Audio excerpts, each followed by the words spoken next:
Assalamualaikum warahmatullahi wabarakatuh. Perkenalkan, nama saya Acep Muhammad Rizky. Di sini saya tidak sendiri. Di sini saya ditemani dengan teman-teman saya yang bernama Abdil Rizkina Akbar, ada Bagus Pratomo, ada Hafsah Rainli Purwantoro, ada Irfan Aditya Pradana, ada Ismi Oktavia Rauguni. Nah, di sini kita akan membahas mengenai permasalahan fraud atau penipuan yang ada dalam dunia perbankan. Baik teman-teman, mungkin di sini kita akan mulai dari pengertiannya terlebih dahulu. Nah, pengertian perbankan kita mengutip dari pendapat ahli bernama Abdul Rahman. Menurut beliau, perbankan adalah suatu kegiatan dalam menjual belikan mata uang, surat, efek, dan instrumen-instrumen lainnya yang dapat diperdagangkan.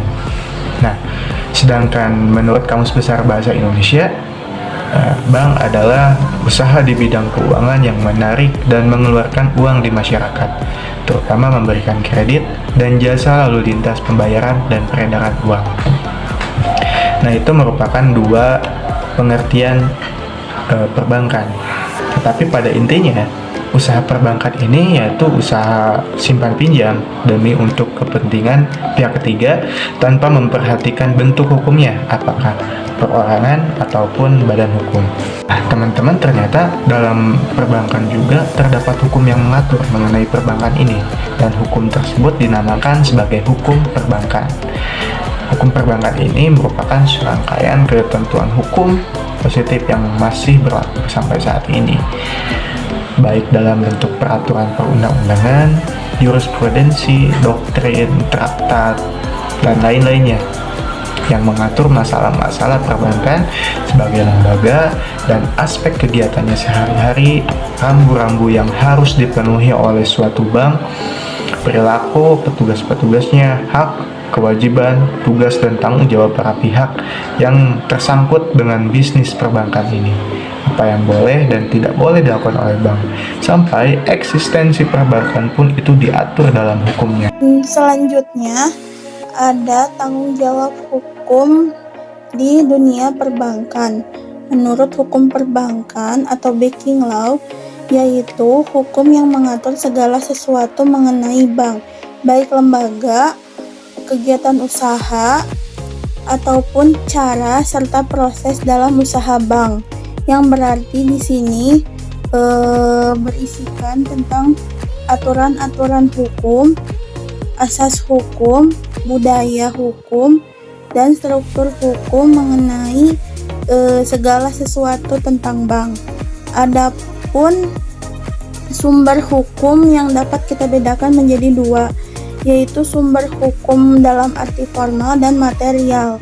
Sumber hukum dalam arti formal berarti tempat di mana diketemukannya ketentuan hukum dan peraturan perundang-undangan mengenai hukum perbankan. Adapun sumber hukum dalam arti material adalah sumber hukum yang menentukan isi hukum itu sendiri dan tergantung dari sudut mana dilakukannya peninjauan, apakah dari sudut pandang ekonomi, sejarah, sosiologi, ataupun sebagainya. Nah, sumber hukum dalam arti material baru diperhatikan jika dianggap perlu untuk diketahui akan usul-usul hukum. Nah, sifat hukum perbankan Indonesia itu mempunyai sifat yang memaksa. Artinya, bank dalam menjalankan usahanya harus tunduk dan patuh terhadap rambu-rambu yang telah ditetapkan dalam undang-undang. Apabila rambu-rambu perbankan tadi dilanggar, Bank Indonesia berwenang menindak bank yang bersangkutan dengan menjatuhkan sanksi administratif, seperti mencabut izin usahanya. Walaupun demikian, dalam rangka pengawasan intern, bank diperkenakan membuat ketentuan internal bank sendiri dengan berpedoman kepada kebijakan umum yang ditetapkan Bank Indonesia. Ketentuan internal bank sendiri ini dimaksud sebagai standar atau ukuran yang jelas dan tegas dalam pengawasan internal bank, sehingga bank diharapkan dapat melaksanakan kebijakannya sendiri dengan baik dan penuh tanggung jawab.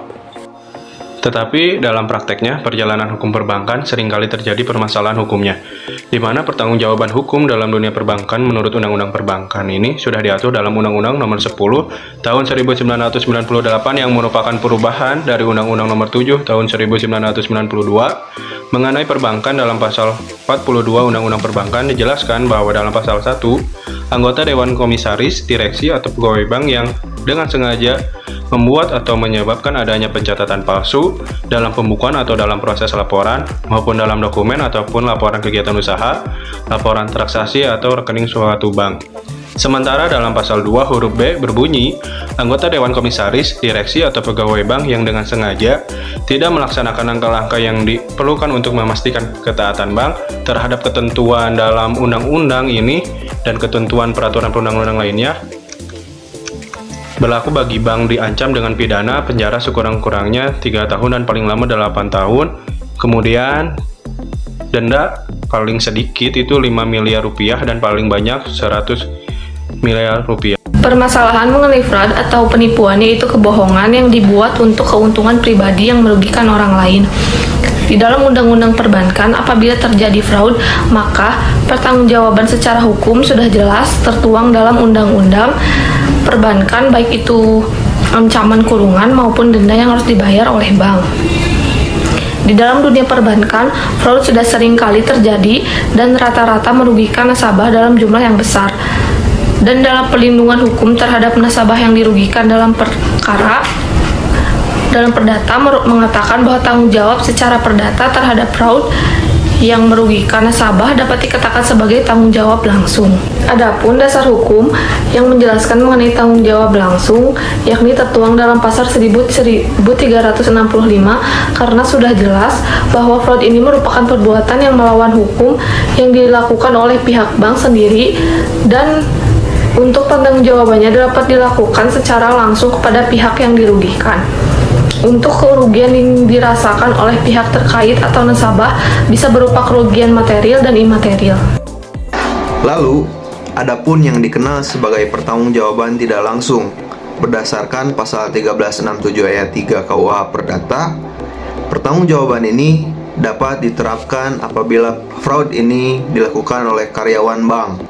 Sedangkan untuk perlindungan terhadap nasabah tersebut terdapat dua perlindungan yang dapat dilakukan, yakni kontraktual atau isi perjanjian yang sudah disepakati dan non-kontraktual atau yang ada dalam Peraturan Undang-Undang Nomor 10 Tahun 1998 tentang Perbankan dan Undang-Undang Nomor 8 Tahun 1999 tentang Perlindungan Konsumen.